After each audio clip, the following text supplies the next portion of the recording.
His death was greeted in Constantinople because the Huns Olden had united were not so united without him, and they splintered into 3 factions. And I don't need to tell you that, man, the less unified the Huns, the better. After the Huns were repelled and the treaty was signed, Anthemius turned his attention to domestic matters and focused on reorganizing the supply chain that kept Constantinople fed with grain from Egypt. 409 had seen yet another shortfall of grain, and a brief famine resulted.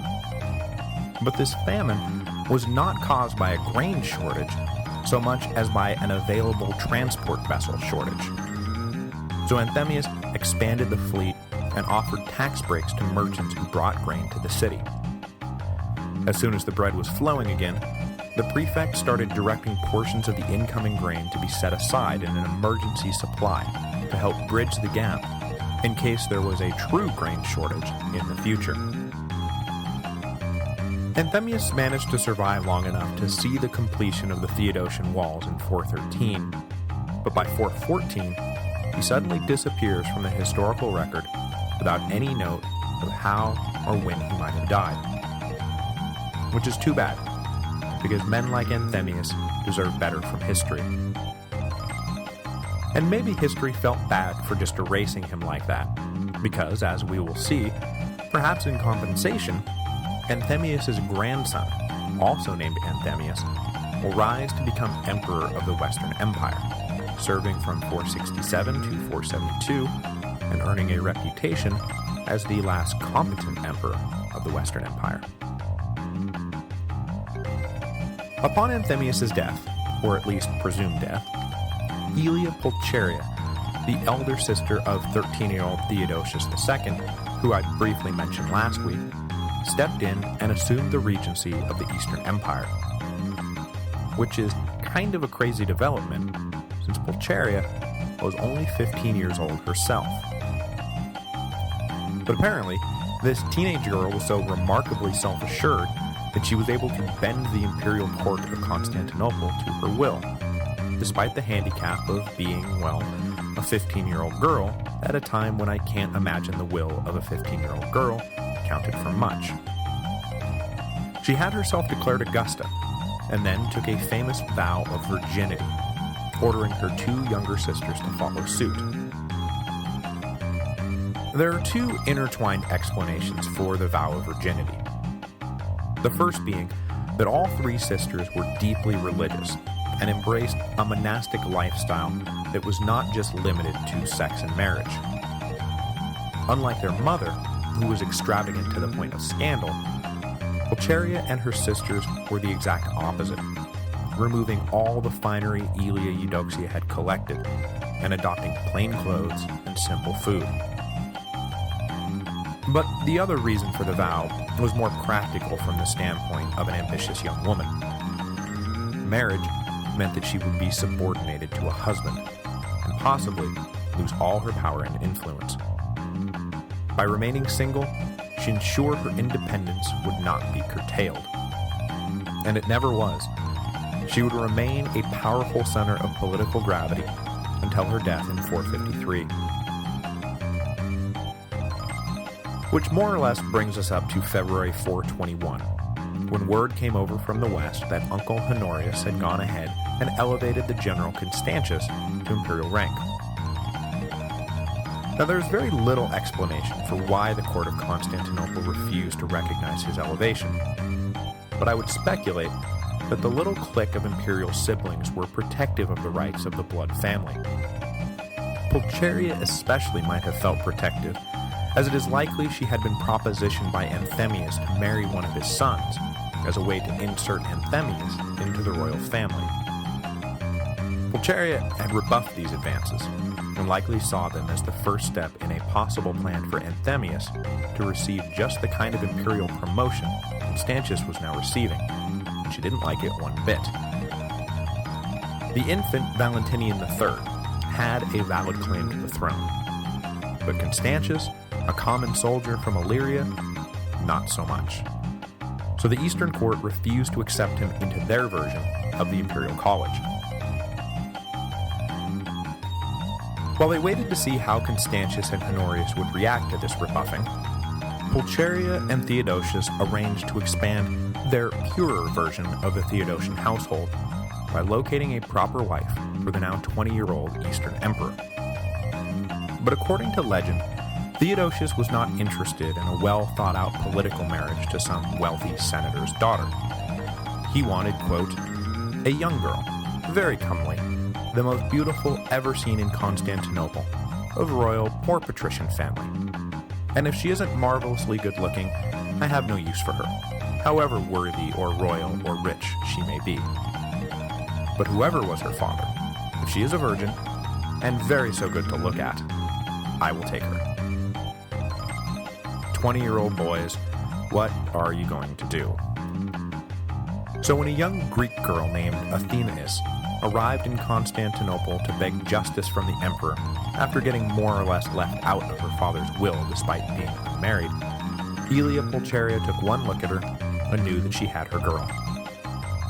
Theodosius and Athenaeus were wed in June of 421. No great alliances were formed, no peace was settled, but hey, at least she was hot. Back in Ravenna, Constantius' reaction to the rebuffing was exactly what you might expect. He was furious. Who did these punk kids over in Constantinople think they were? Were there seriously no adults in charge over there? Did they not realize that Honorius was lazy, indifferent, and probably kind of a moron? Constantius becoming emperor was a really good thing, not just for him, but for everyone. In the 10 years or so since Stilicho had died, Anthemius even sent troops to reinforce Honorius during Ravenna's darkest hour, when they were menaced by both Alaric and Constantine III.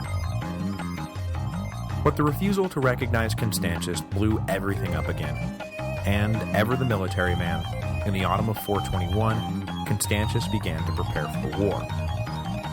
Or, at least make it look like he was preparing for war in order to shake some sense into those no-good kids running Constantinople. We'll never quite be sure if he was really planning to march over to Constantinople and win recognition with the business end of his spear, because in 421, the newly minted co-emperor of the West fell over dead. He had reigned for just 7 months. The empire lost an eminently capable leader, which was bad, but also possibly just missed a civil war between East and West, which was good. Next week, with Honorius continuing to just sort of lounge around in Ravenna like the world's best-dressed couch potato, and the kids in Constantinople playing in the deep end without supervision, things will get a little dicey for the Roman Empire. Theodosius II, for example, is about to chuck the recently signed treaty with Persia that kept the Far East at peace and attempt to start a war with the Sassanids. This war will only be called off on account of a renewed Hunnic threat to Constantinople, which is, duh, exactly why you don't piss off the Sassanids at this point in history. In 423, Honorius will finally do something worthwhile and die, but with Constantius dead, and Valentinian III just 2 years old, who's going to lead the Western Empire? Does anyone know? Anyone? Hello? Is this thing on?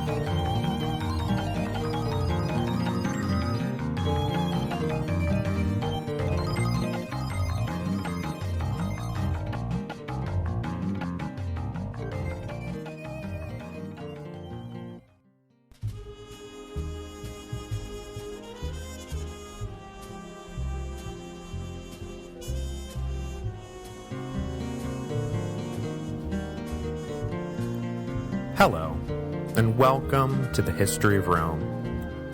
Episode 167, Exploiting the Opportunity.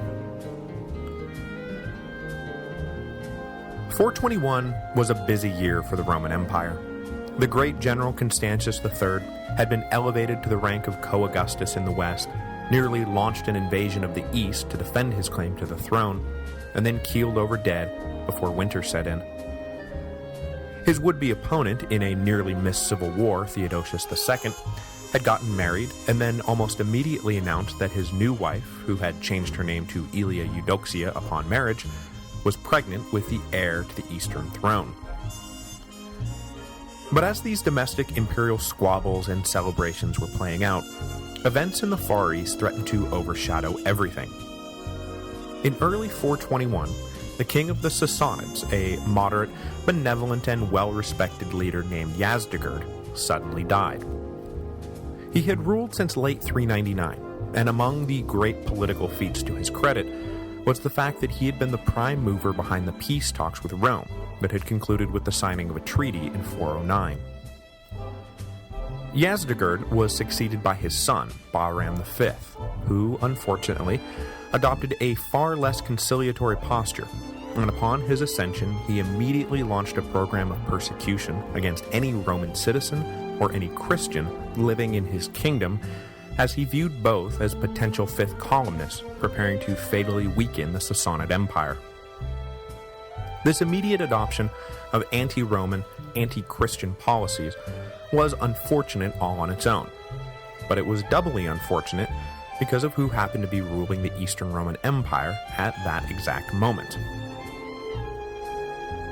As we touched on last week, Aelia Pulcheria, who was enormously influential at this point in her brother's reign, was a devout Nicene Christian, and her particular brand of devotion was not limited to the admirable bits about inward piety and outward promotion of beliefs.